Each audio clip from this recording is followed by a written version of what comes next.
Greetings,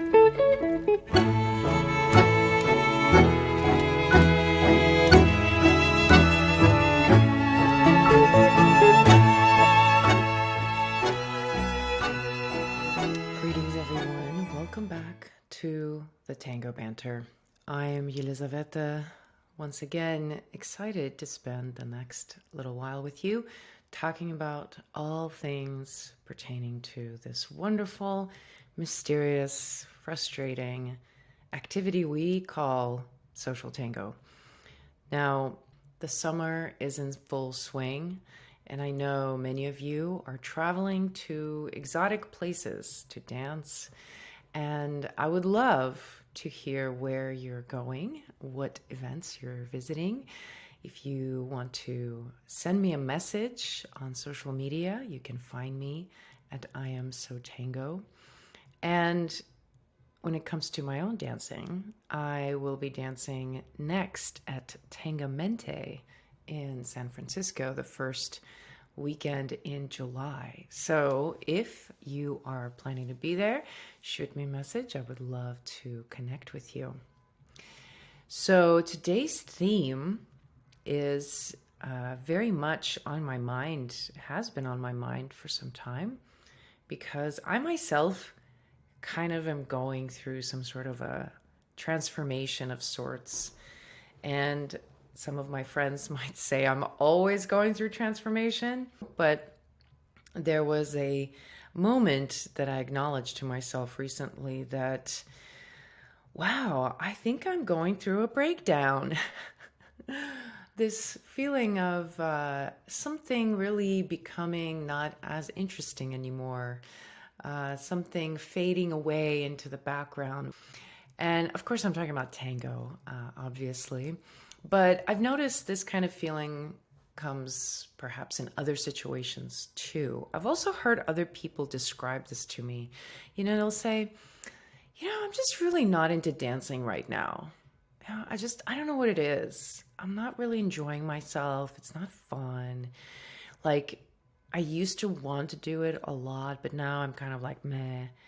And this sort of negative feeling of malaise is, happening to people throughout their tango journeys. And most of the time we think about it as something's wrong. Something's wrong with us. At least I would think that. I would always check myself and find that enthusiasm once again and be like, no, I must go to classes. I must commit. There's no way that I can, not love this.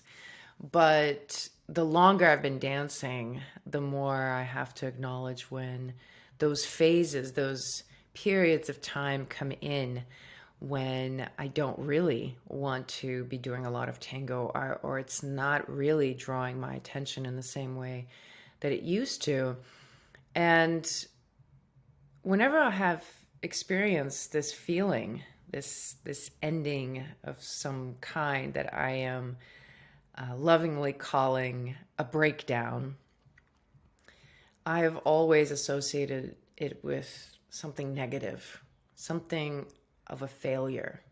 Like there's something that I did wrong. And that's why I am arriving at this place where instead of getting the satisfaction that I wanted by pursuing this course of action, I'm actually arriving in a complete opposite situation. And that's when you might think, oh, so-and-so was right when they told me I couldn't do it. It's this feeling of defeat. That's what would come to me emotionally. And I really don't like losing. I'm a very sore loser. And what I would do when I would be faced with this kind of feeling in my life, the way I learned to deal with it, is just move on to something else. So, when I was in high school, I started to play tennis. I was in ninth grade, and I had not played tennis until ninth grade, but I loved tennis. And I had this wild idea that I could become a professional tennis player. It didn't matter the fact that my only experience with tennis was starting in ninth grade. Somehow I still believed like I had a future. But when I experienced playing against athletes who had been playing tennis since they were 3 or 4 years old, I was faced with the reality of how much skill is required. And I was at a disadvantage because I had started pretty late. So I was confronted with this feeling of defeat. And what did I do? I quit. I quit tennis. I mean, I also graduated and moved on to college, and I wasn't, really playing college tennis. I was focusing on art at that point. But I felt like I failed as a tennis player, and therefore I needed to find something else. So my next phase of exploration was art, and I pursued art in all of its forms, whether it was through art history, which was one of my majors, and through studio art and working towards a double major and then master's in art history and then a master's in fine arts. So I kind of went all out into this field and pursued and pursued and pursued. And along the way, there were micro breakdowns and then big breakdowns, but it seemed like any failure, little or big failure that I perceived myself to face, where I feel like, oh, I'm not really prepared to actually do this. I don't have what it takes. Like, I literally don't understand what's happening. I don't have the skills. I was too cocky when I set out to do this. And so this feeling would just make me stop dead in my tracks and turn away from where I was heading and find another focus. And this time try to do it right. So that was my strategy for a long time. And as you can tell, probably by the tone of my voice, it wasn't a very good strategy because I kept coming back to this experience of defeat over and over and over. And every time I would ask myself, what did I do wrong? Where did I go astray? What kind of mindset was I practicing that I need to change? What sort of habit do I need to now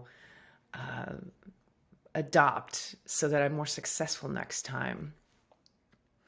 And no matter how much I tried to ensure that this doesn't happen again, it would. And eventually, I started contemplating that perhaps my strategy of turning away from this feeling, running away from it, and then going on some sort of self-improvement track so that then I can do it better and I can succeed. This time I can really succeed. So instead, I thought, okay, maybe there's a different answer here. And the first thing that I admitted to myself was that I was tired. I was tired of fixing this. Every time I would come to this place of like, oh my God, what if I'm not really all I'm cracked up to be? And then a part of me is like, no, you're wonderful. No, let's prove it a different way. Let's find a different way to feel good about ourselves. There's no way we shouldn't feel bad about ourselves, right? Like there's this knee-jerk reaction. And I realized this recently about myself, that it's very difficult for me to hear negative things. I'm a real optimist. I like being optimistic. I like finding the positive. I like empowering people. So it's humbling for me to be faced with something negative because I automatically just feel very uncomfortable. I don't know how to deal with it, besides just turning it around towards the positive. So I realized that perhaps what all of these spiritual teachers in all traditions talk about when they say confronting the self or confronting fears or being in the now, being present, accepting what is, developing equanimity, perhaps what they meant was this, that I have to actually turn towards this. I have to feel all of this. I have to acknowledge its presence. I have to feel like a failure.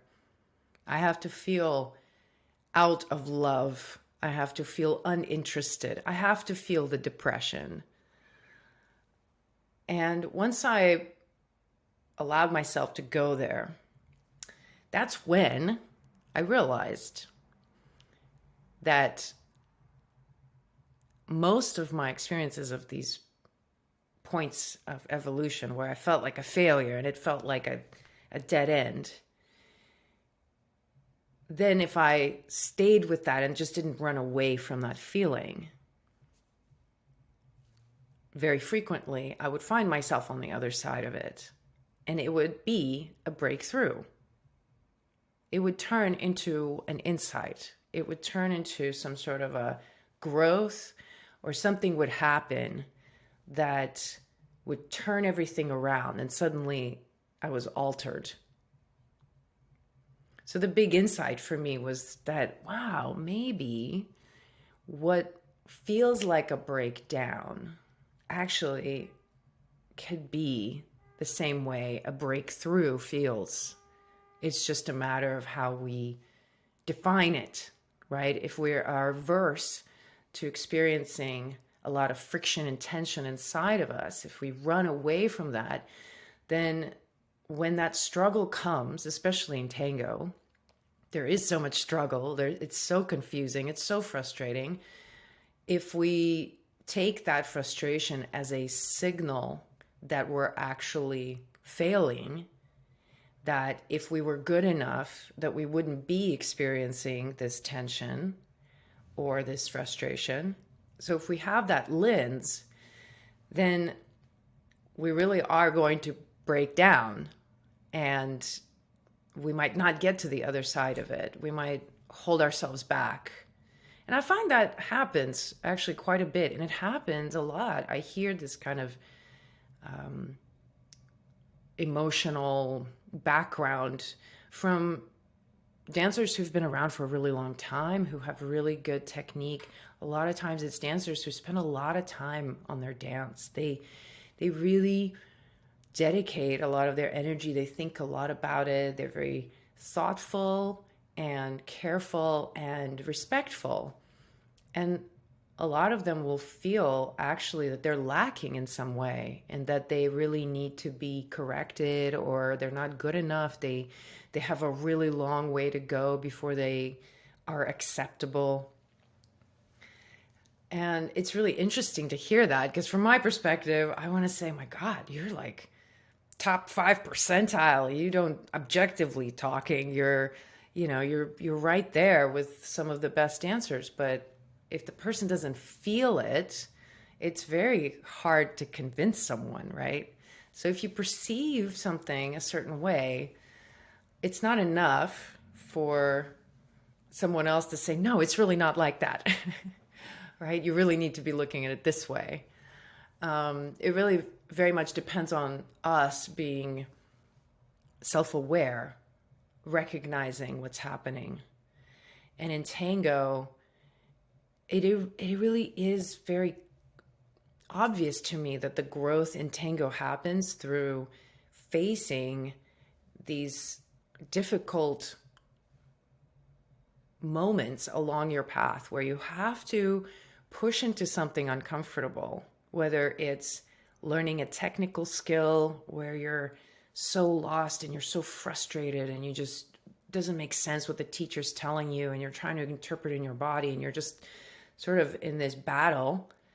Or maybe it's more emotional. You're having to deal with feelings of rejection or not being good enough, or you're dealing with fear of speaking up, drawing boundaries, or reaching out to people. Like, there's all these different ways that Tango is going to provide us generously with opportunities to feel our own personal dead ends, where we look at something and we think, ah, there it is, the proof that I am not good enough. There it is. I can rest my case. I can walk away. I can stop trying to prove it otherwise, because there it is. I know it. I'm terrible, right?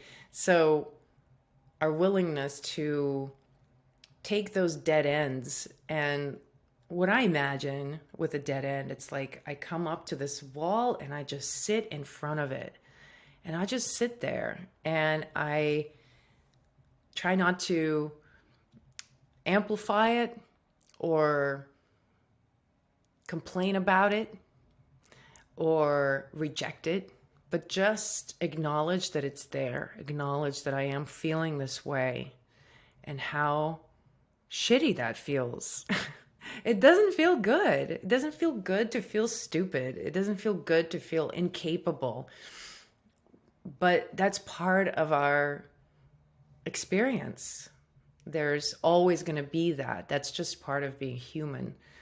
So nowadays, I actually think of breakdowns and breakthroughs as one and the same thing. I imagine them being two sides of the same coin. The function of both of them is to alter us. We are altered through a breakdown or a breakthrough. Anytime that we learn something new, which is a good thing, and we can call that a breakthrough, we are altered. We become more than we were and different, and we perceive the world differently. And any time that we are broken down, when something is stripped away, we are altered as well, and we perceive the world in a different way. So I started asking myself, what is it that triggers breakthroughs or breakdowns?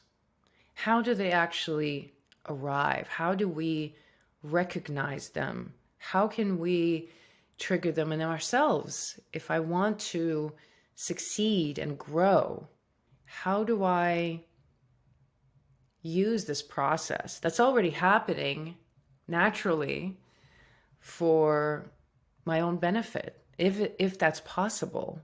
What I realized for myself is that I can describe this action that I'm going to talk about as several different things, but it's really kind of the same internal space. I'm describing the same emotional experience, and I'm getting a little bit abstract here, and I'm hoping that you will find resonance of your own. Perhaps you have your own way of calling this thing that I'm going to be talking about, and I would love for you to share that. You can share your thoughts in the private Facebook group that you're always invited to. The link is in the show notes. So do share your ideas with me. I want to know. So for me, I think about it as the experience of pushing into the unknown. This phrase, pushing into the unknown. Imagine having to sit down and learn a new piece of software that you've never used before. Having to watch tutorials and learn where the buttons are. And if you're like me, there's a revulsion there. There's a feeling of like, no, there's no way I could ever figure it out. I mean, I know some of you are computer people, and for you, it's not a big deal. So maybe there's a better example. of maybe learning how to weave or maybe learning how to rock climb. Whatever skill that you can think of for yourself where you're kind of going like, whoa, no, I would never do that. I am absolutely not capable. That feeling, that's the unknown. That's how the unknown feels. The unknown feels terrifying. I heard many years ago somebody say that the pain of the known is much easier to handle than the fear of the unknown. And I really agree with that because many times in my life, I chose to remain in situations that were very, very painful, but they were known to me versus stepping outside of my comfort zone because that was the unknown. So the unknown always feels uncomfortable. It always feels scary. In tango, especially when you start, there's lots of unknowns. The first experience when we have to capaceo each other, or you have to go lead for the first time at the Milonga versus a Practica, or you attend your first festival. All of these experiences, you are facing the unknown, and it is terrifying. And the way you trigger a breakthrough in that situation where you're really terrified of something is you step into the unknown, knowing fully well that you're terrified, knowing that there is a possibility that it might not feel great. There might be some sort of pain involved. Maybe there's awkwardness or there's a mess up of some kind, like allowing for all of that, but still going for it, right? You just step into the unknown. Another way I describe this feeling is daring. Daring. Sometimes there's a feeling in me that I can't dare to do something because somebody's going to judge me. I can't dare ask for something. How dare you ask for this or that? How dare you want to say no? How dare you want to dance with that person? Like, whatever we might think that we might be limited to, that we don't deserve to have any more than that. So for me, I've talked a lot about my clothing because that was just such a big part of my development as an adult, is figuring out how to actually wear clothes that I feel good in, that I feel attractive in, and that are comfortable. Gosh, it took me so many years to figure that out. I'm still figuring that out. I'm still exploring. But for a long time, I would go to the Milonga and I would see, especially in Buenos Aires when I was first there, I would see these women wearing these skirts, the butt skirts. Roxana Vincelli's the butt skirts. And I couldn't believe it. Every woman I saw wearing that skirt looked hot. It didn't matter what shape the woman was, how heavy, how tall, how short, how thin. Everybody looked good. And I wanted to be one of those women to wear that skirt, but it took me months to dare to wear it because I just felt like I did not deserve to. I wasn't that beautiful. My body wasn't beautiful enough to wear a skirt like that. It's so silly. It's so silly, but we do these things to ourselves. We have these little things where we'll be like, so and so gets to have something, but I don't dare to have it because I'm not good enough in some way. So you want to watch for those moments in yourself when you're short-handing yourself by saying something like that. And then do the thing that you feel is a daring thing. And I just this past weekend, that happened for me with a dancer in my community. It's a woman who is just coming back from not dancing for a long time post-COVID, and she came up to me for a capaceo. And you're not supposed to. You're not supposed to capaceo that way, right? You're not supposed to come up and ask. But she just dared. She dared. And I said yes. And I could tell she was so nervous. She was shaking. And she was daring to do something that she's not supposed to do. And of course, some of you listening are saying that to yourself. She's not supposed to do. She broke the rules. But sometimes you just got to dare. You got to dare, and you got to do the thing that you need to do for yourself, because you need to see what's on the other side of it. It's like that thing that if you're not going to do it and you were going to die tomorrow, you're going to be like, God, I should have done that. I should have just gone for it.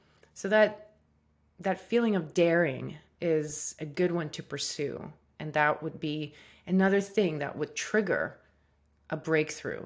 I guarantee it. You step into that, because what happens is you dare and you realize everything's still okay. And let me tell you what a freaking breakthrough that is. Maybe a no happens. Maybe they say no. You dare to ask them to dance like this woman did. Well, maybe I would have said no. So what? Just the experience of feeling that and going like, okay, well, that happened. So moving on. Now I don't have to fantasize about what that feels like. I know now. I know what it feels like. So if that's the worst there is, so what? The other way that I find it's useful to trigger breakthroughs is not shy away from discomfort. So it's kind of like the opposite of daring. If you are minding your own business, everything's going fine, and suddenly something happens to make you feel very uncomfortable, our reflex in the situation, of course, is to recoil away from the discomfort. We want to protect ourselves away from it, run away from it, make sure it doesn't happen again. This is the moment for me where I started asking myself if I could just stick with the discomfort for a little longer. And I'm not talking about discomfort with other people. Like if you're dancing with somebody and they're very uncomfortable physically and you're not enjoying yourself, that's not the kind of discomfort I'm describing. I'm talking more about emotional discomfort where you feel threatened in some way. Like you get to the milonga and suddenly you're overwhelmed with the feeling that somebody doesn't like you, which happens a lot. I was paranoid early on when I was first learning to be in social environments. I was paranoid that people didn't like me. And so I treated everyone as if the default was that they don't like me. I wasn't aware of it for a long time. I would just sort of put it on them. I'd be like, oh, they don't like me. I'm just going to go over here towards people who like me. But the reality was I felt threatened. And I think that's what I'm trying to point to, is that recognition where you come into the situation and you can acknowledge like, wow, I'm really uncomfortable here. I'm really uncomfortable and I'm going to stay. Listen, I had to do this recently and it was painful and kind of ugly. And the setup was that I was invited to a party. My boyfriend and I went. It was not somebody I knew very well. And when I was invited to the party, I was led to believe it was just a gathering that happened between the hours of 7 and 9, like that you could come at any point. And when we got there, we realized, as we came up to the door, that it was a sit-down dinner. I freaked out and I was like, nope, I cannot go in. I cannot go in. This is way too uncomfortable for me. I do not like it. And my boyfriend's like, are you crazy? We drove this way. We're going to go in. I'm like, no. And I was like, honey, please do not make me do this. Do not make me do this. I do not want to be in this situation. So I had a good reason for feeling that way. At least I felt. I had an inkling, an emotional anticipation of what it was going to feel like going into that room with like people sitting down at dinner already. They're finished dinner, eating dinner, and now we're coming in. So I was really digging my heels in and I'm like, I'm not going. So my boyfriend actually ends up going in by himself and I stay in the car. And I'm sitting there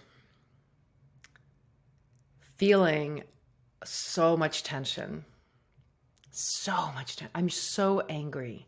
I'm so angry at him. I'm angry at the situation. I'm angry at myself that I can't pull it together and be a different person and not freak out. And why is he okay with this and I'm not? Why can't I just be a grown-up? All this judgment. Part of me is planning. I think I even picked up my phone and I was like typing the message, give me the car keys. Or maybe I think he actually left the car keys and I was going to let him know that I'm driving away and I'll see him later. I was going to drive away. That I felt like I was justified in every way to just turn the ignition and go. And then he could meet me later. I felt like I had all the reason for it.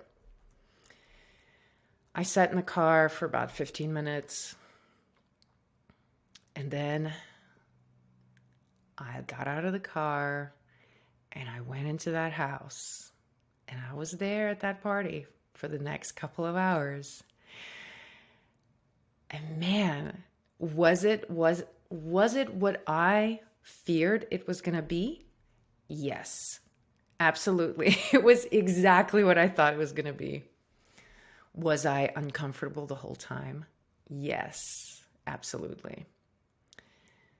But the breakthrough for me came afterwards, and it's a breakthrough that is literally priceless. I'll never forget it. It altered me completely. Because when I got in the car with my boyfriend at the end afterwards, the first words out of his mouth were, "Oh my God, you were right." He saw that I was right. And I don't know why it was important for me to hear that at the moment. But looking back on it, the reason it was a breakthrough was because the whole time that I was sitting in the car, I was beating myself up for not being a different person and being more like my boyfriend and being more generous and giving, not projecting things on other people or not reading into situations, being more positive. Like I had so much judgment at myself and my own intuition. I was beating myself up for my own intuition. And when he said I was right, it was like, oh, that peace. Like, yeah, I was right. It was exactly how I anticipated it was going to be. And I came away from that experience with more trust in my own intuition, which is priceless. Literally, the most valuable thing you can have is a connection to your own intuition. It's not an easy thing to face the discomfort and to stay with it. Sometimes you literally can't. Sometimes you physically don't feel up to the task. You energetically don't feel up to the task, and you have to move away from it. You have to just put your foot down and go, no, absolutely not. I'm just not doing it. But sometimes it's worth just say like, oh my God, I absolutely don't want to do this, but I am just going to do it for the sake of knowing what's on the other side of this experience. Or what is the takeaway from this experience? I'm just going to hang out here for just a little while to see what comes. And so then it's possible to recognize those moments as opportunities for breakthroughs.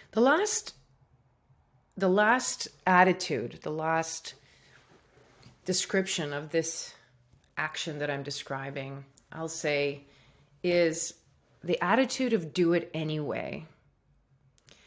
It's similar to daring, definitely similar, but there's just a slightly different flavor for me, because with daring, a lot of times you don't know what's on the other side of that decision. You don't know what's going to happen. You're guessing.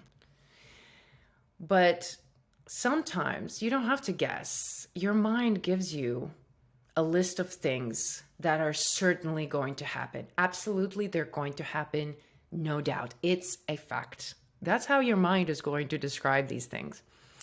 You're going to fail. You're going to make a fool of yourself. People are going to see it. People are going to talk about you behind your back.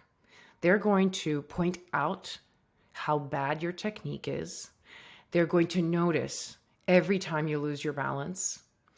And, you are just doomed.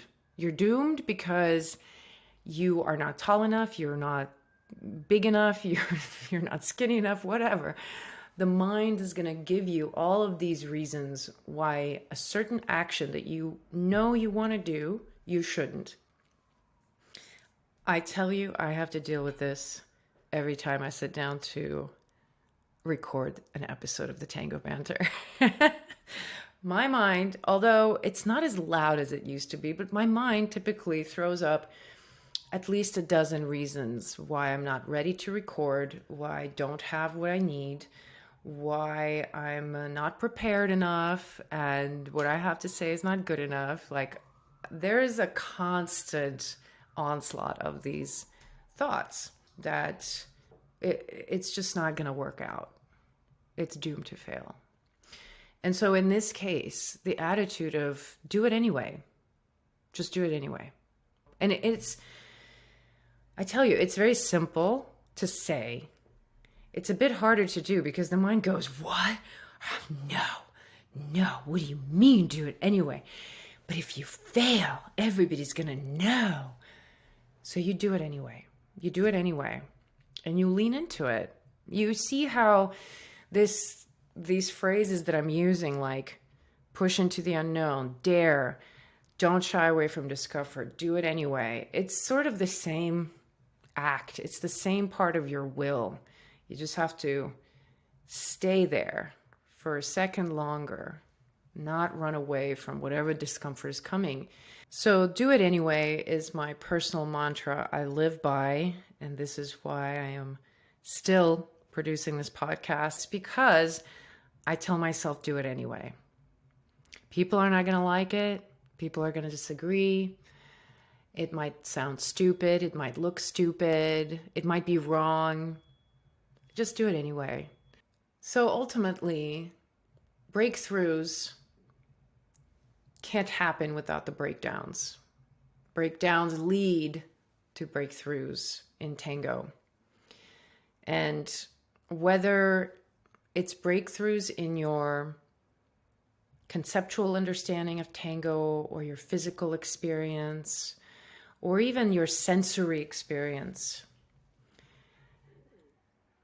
I don't think that new information, new knowledge can have access to you unless there is a dropping away of something, a letting go, an acknowledgement of not knowing, a willingness to step into the unknown, a sort of trust.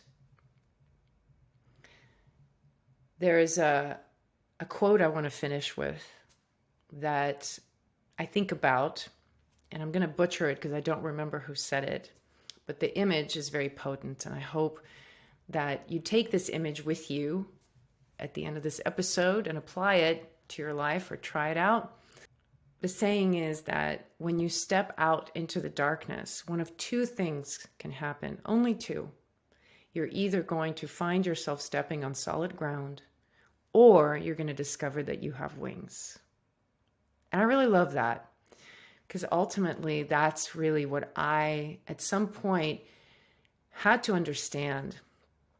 That no matter how difficult or how scary something feels, how acute my fear is in the moment, the growth that I'm going to experience on the other side of it is guaranteed. It's guaranteed that I'm either going to fly or I'm going to step on solid ground. It's guaranteed that I'm not just going to perish. I'm not going to be ridiculed, or I'm going to fail, or everybody's going to know that I'm really not all that I am saying I am. Whatever fear I have of failure, of not measuring up, it's just not possible. Any time that we actually acknowledge that fear and step into it, we are either going to step on solid ground or we're going to find out that we have wings. We are going to learn to assimilate new information and grow through that. And I think this is really the opportunity that Tango provides for us in a very practical daily way. Every time that we go to a Malanga and we're able to confront just a little bit, or dare a little bit, or do something new, or not shy away, or speak up, even the smallest little act that we can do to promote this spirit of growth and stepping into the unknown has a ripple effect throughout our lives. And I've known this for a long time, and I've talked and I've heard other people say very similar things, that a lot of times what they experience on the dance floor emotionally, or interactions with other people, or some sort of exchange that happens on the dance floor, ends up transforming how they relate to people off the dance floor. And that's very powerful. You know, that's such a powerful statement to make, that something so simple as going out to dance on a Friday night can actually produce relevant, measurable, visible changes in people's lives. So my thinking, why not actually do it intentionally and use it to direct your life, direct your experience with intentionality? I guess that's my question. That's my exploration. Thanks for joining me today for this a winding path of a banter. I hope you enjoyed it. Please continue sharing with me your thoughts. I love reading all of your comments, and let me know if you're going to be going to Tango Mente in a few weeks. It'll be wonderful to connect with you. Until next time, ciao.